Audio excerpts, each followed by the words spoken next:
There may have been malfeasance at the FBI by certain individuals. So it is our job in conducting transparent oversight of the executive branch to get to the bottom of that. Sunshine is the best disinfectant.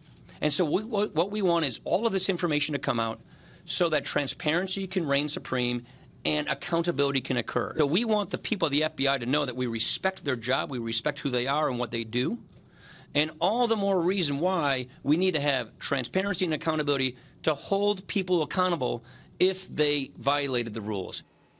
Well, the public may soon see the House Intelligence Committee's classified memo about alleged Obama-era surveillance abuses of the Trump campaign. Now, President Trump does have 5 days to sign off on that release. Fox News' Catherine Herridge reporting that the FBI and the Justice Department had fought tooth and nail for close to a year to providing those surveillance records to Congress. Here to tell us what happens next, look who's here, Fox News senior judicial analyst, Judge Andrew Napolitano. By the way, what do you think is in the memo?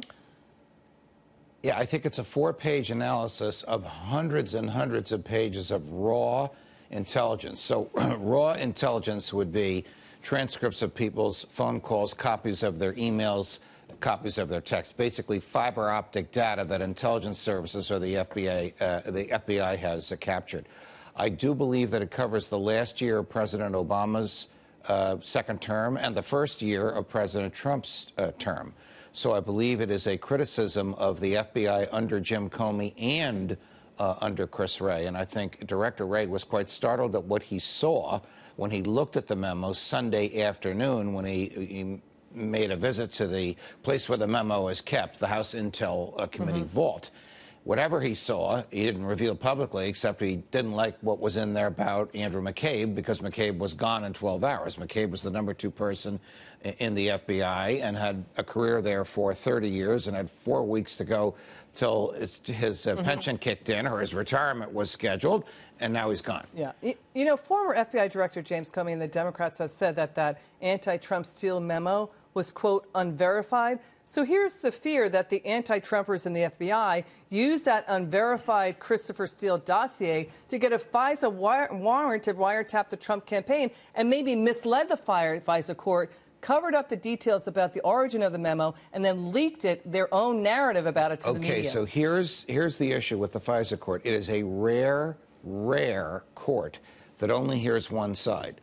Now, when there's nobody there to challenge you, the judge expects the lawyers for the NSA or the FBI, and traditionally it's both, to be scrupulously honest, because there is nobody on the other side to challenge it. So if there is the slightest misleading of the court, there will be very, very serious consequences to whoever did the misleading. Now, remember, and the people watching us need to know this, there are 2 memos. Both based on the same material. There's a Republican memo, the one that's being released, and there's a Democratic memo, the one that's not being released. So I'm a little critical of Speaker Ryan in the clip you ran. If he's really interested in transparency, he'd release 3 things. The Republican memo, which apparently we're going to see by Friday.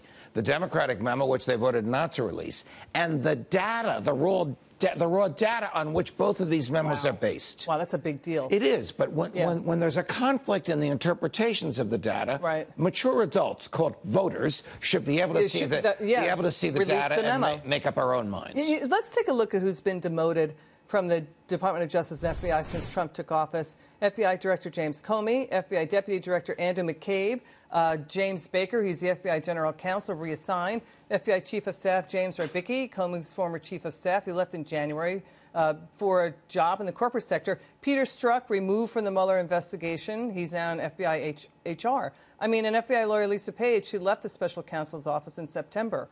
You know, the other thing, so there's a lot of people now who are saying, hey, President Trump is really going after the Justice Department, and he's a fascist for doing that. What do you say? No, I think that's absurd.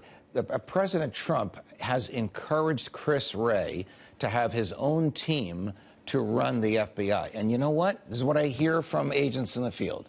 If there's any criticism of Chris Wray, it's that he's too nice a guy. He's too pro-FBI. He needs to be tougher on his own people. He can now do that with his own team around him. He inherited Jim Comey's team, the paradigm of which is Andrew McCabe.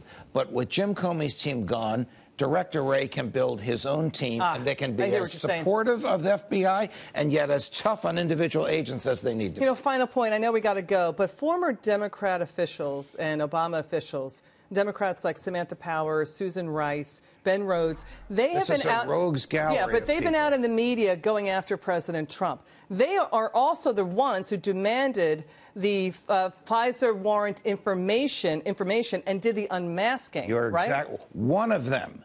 Ben Rhodes, Susan Rice, Samantha Powers, Valerie Jarrett. One of them, we don't know who, received the raw data, that is, the transcript of the telephone conversations between General Michael Flynn and Russian Ambassador Sergei Kislyak, and caused them, the conversations, to end up in the Washington Post. All right. So, this was top secret material. All right. Well, we're so glad you're here to break it down, Judge Napolitano. Always terrific. Good to see you, sir.